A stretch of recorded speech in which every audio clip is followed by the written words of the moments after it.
Good morning. Scott Luton here with you on this edition of This Week in Business History. Welcome to today's show. On this program, which is part of the Supply Chain Now family of programming, we take a look back at the upcoming week, and then we share some of the most relevant events and milestones from years past. Of course, mostly business focused, with a little dab of global supply chain, and occasionally we might just throw in a good story outside of our primary realm. So I invite you to join me on this look back in history to identify some of the most significant leaders, companies, innovations, and perhaps lessons learned in our collective business journey. Now, let's dive in to This Week in Business History.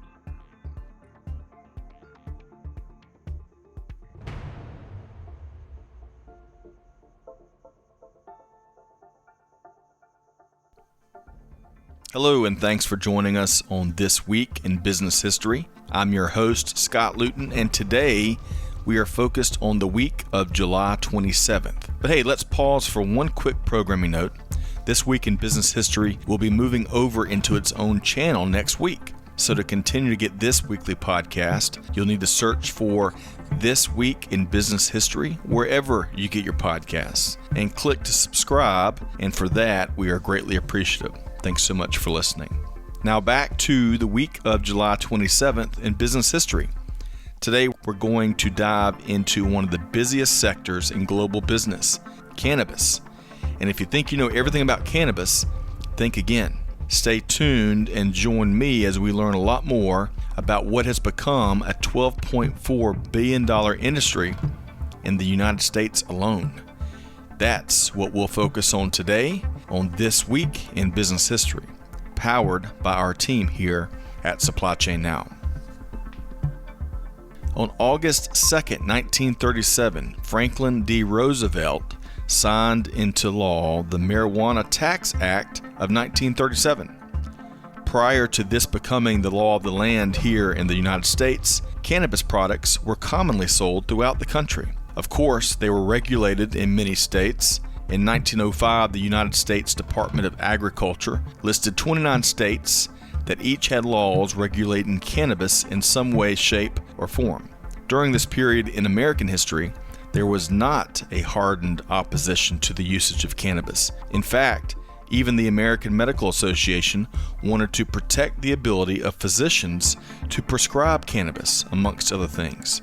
This was all set to change in the 1930s, and certainly with passage of the Marijuana Tax Act of 1937. That act was drafted by one Harry J. Anslinger. Let's learn more about what some call the first leader in the U.S. war on drugs. Anslinger's family immigrated to the United States in 1881. His father Robert had been born in Bern, Switzerland. His mother Rosa was from Germany. The Pennsylvania Railroad would bring the Anslinger family to Altoona, Pennsylvania. In fact, Altoona had been founded by the Pennsylvania Railroad to serve as a rail yard and maintenance hub. Harry J. Anslinger was born in Altoona in 1892. At 14, Harry would begin working with his father Robert at the railroad. By the time Harry was in his mid-20s, Harry J. Anslinger was making quite a name for himself. In fact, due to his investigation, Anslinger helped the Pennsylvania Railroad avoid a $50,000 fraudulent claim. Big money back then. His investigative skills were getting noticed. The enforcement of prohibition, amongst other things, would fuel the next portion of his career. Working for a variety of police organizations, Anslinger would travel internationally to battle illegal trafficking activities. In 1930, Harry J. Anslinger would be named the first commissioner of the Federal Bureau of Narcotics, a role he'd keep for 32 years. And it was this role where Anslinger would begin his long and largely effective campaign against all things cannabis. But also in 1930, he would marry the niece of Andrew Mellon, who was the Secretary of the U.S. Treasury at the time. Andrew Mellon was also one of the wealthiest individuals in the country back then. What's interesting about Harry J. Anslinger and cannabis is this. Prior to being named commissioner of the Federal Bureau of Narcotics, Anslinger was on record downplaying the threat posed by cannabis. But that position would significantly change, as just 7 years into the role, Anslinger would use an assortment of propaganda, Washington relationships, and politics to get the Marijuana Tax Act of 1937 passed and signed by FDR. Anslinger's 180-degree shift on cannabis is rather inarguable, but other components related to his shift and resulting actions is more arguable and a bit murky. Some have claimed that Anslinger's position was changed by his new relationship to Andrew Mellon. In a nutshell, hemp was gaining in popularity as a cheaper alternative to paper pulp, so naturally anyone with significant timber holdings, like Andrew Mellon, would see hemp and the greater cannabis industry as competition. Others have claimed there was a connection between Andrew Mellon and DuPont, which had introduced nylon to the world, which also competed with hemp. There are a variety of theories as to what motivated Anslinger. Still, some would claim that Anslinger needed a new mission in his position at the Federal Bureau of Narcotics, a new conflict that would help give him ammunition to realize his ambitions for power and notoriety. But what is fact is Anslinger's assault on all things cannabis related starting in 1930. He would say, quote, "If the hideous monster Frankenstein came face to face with the monster marijuana, he would drop dead of fright," end quote.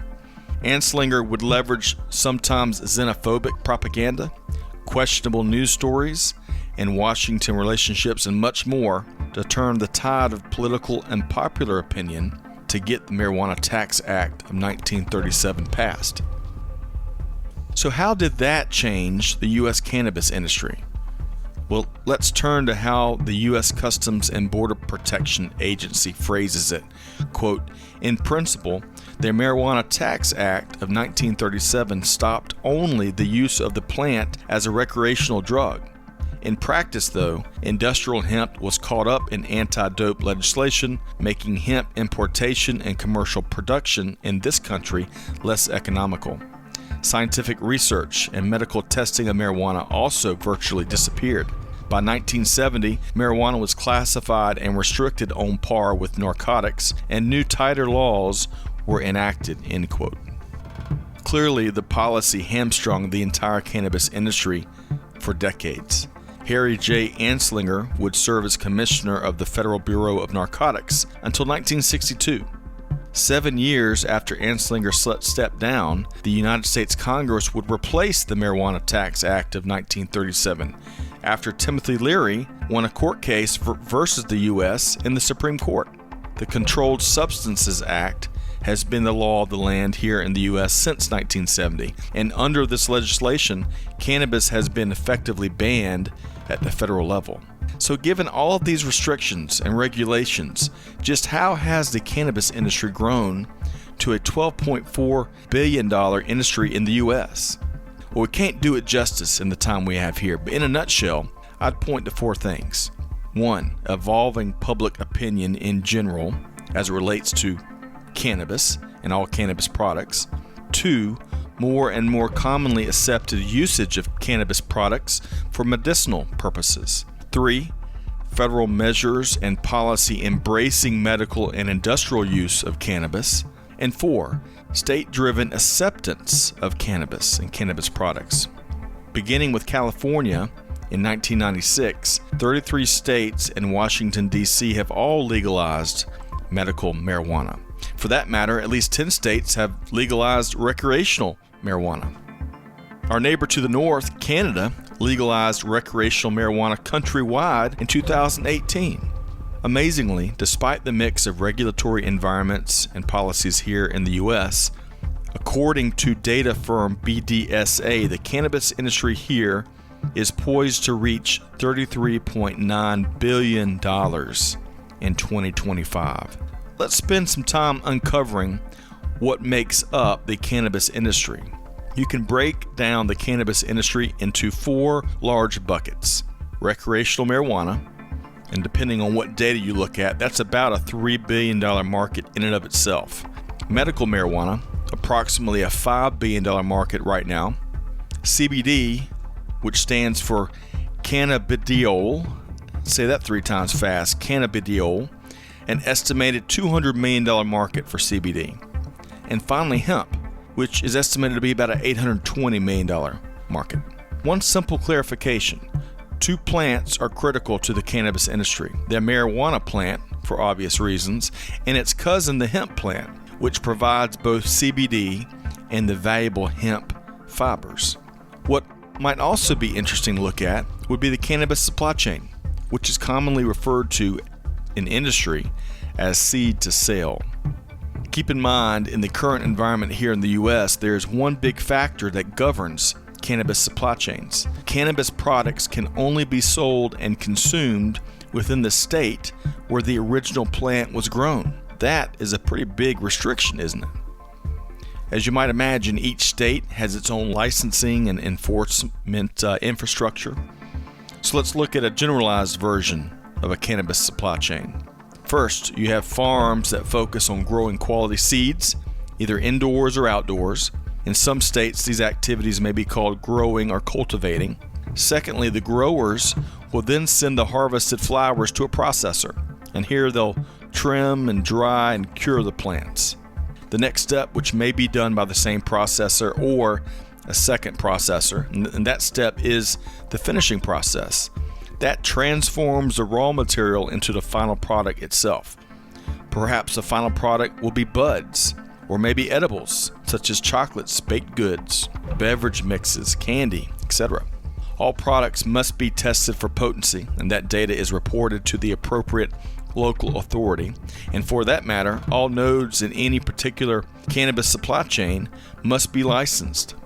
So, the final products are then shipped to distributors, and the distributors will then ship them out as needed to dispensaries, retail outlets, etc. Finally, let's look at some ways that technology is playing a big part in the cannabis industry. CRM technology, and we all love our acronyms, that's Customer Relationship Management, has proliferated far and wide lately. And it's no different in the cannabis industry. We've got companies like Baker offering customized CRM platforms specifically for the industry.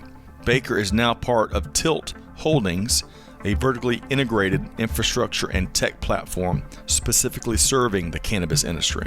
Although it has no shortage of challenges depending on the geographic market, home delivery of cannabis products is a burgeoning industry. Take Eaze, for example, spelled E-A-Z-E. They've made over 5 million deliveries to 600,000 registered customers in recent years across their California-based footprint. And how about Cedo, an automated home grow device that helps make it easy for consumers to grow and enjoy their preferred cannabis products at home. It's all self-contained, and it allows for you to plant the seed and not deal with it again until it's ready for harvest. Speaking of the cannabis industry and technology, we should give a shout out to a friend of the show. Colton Griffin is founder and CEO of Flourish Software, a technology firm in the cannabis industry that has been growing dramatically over the past few years. Flourish Software offers a platform that tracks product from the proverbial seed to sale, helping clients to optimize all key activities, including purchasing, inventory management, cultivation tracking, order fulfillment, etc. And the organization is working in a variety of states across the country. One last thought, a look ahead for the cannabis industry. Despite a variety of unique hurdles, there's a lot to like about growth in the years to come. In fact, the industry has attracted a wide variety of investors. Constellation Brands, owner of Corona, has invested heavily in the sector, as has the Altria Group, owner of Marlboro Cigarettes. And that's just the tip of the iceberg. According to Viridian Capital Advisors, cannabis companies raised over $116 billion in capital in 2019. So there's clearly a ton of bona fide interest in growing the industry.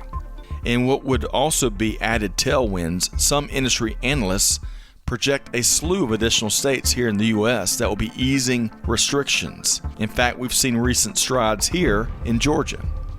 One huge development to keep your eye on here in the United States: banking reform. The cannabis industry is hindered in large part due to an uncertain banking environment. Big banks are largely reluctant to get involved in the cannabis industry because of the somewhat ambiguous legal status that the industry finds itself in. The U.S. House of Representatives has passed legislation entitled the Safe Banking Act that would address some of these concerns. However, the Senate has not passed similar legislation as of late July 2020. So we'll see how that goes in the months ahead. Overall, there seems to be a ton of upside and room to grow for the thriving cannabis industry. Enough, you would think, to make Harry J. Anslinger turn in his grave. That wraps up our look at the week ahead from a business history standpoint. The growing cannabis industry, including legislation that held the industry back for decades, really stood out to us. But what do you think? There were certainly no shortage of big stories during the week of July 27th in business history. What stands out to you? Tell us. Shoot us a note to amanda@supplychainnowradio.com or join our Supply Chain Now Insiders group on LinkedIn and share your feedback and perspective there. We're here to listen. I hope you've enjoyed our latest edition of This Week in Business History, focused on the week of July 27th. On that note, check us out. Check out a wide variety of industry thought leadership at supplychainnowradio.com. Find us and subscribe wherever you get your podcast from. Hey, friendly reminder, you can now find This Week in Business History wherever you get your podcast from. Based on all the feedback we've received, our team here at Supply Chain Now chose to create its own channel. Search for it wherever you get your regular podcast from. On behalf of the entire team here at This Week in Business History and Supply Chain Now, this is Scott Luton wishing all of our listeners nothing but the best. Do good, give forward, and be the change that's needed. On that note, we'll see you next time here on This Week in Business History. Thanks, everybody.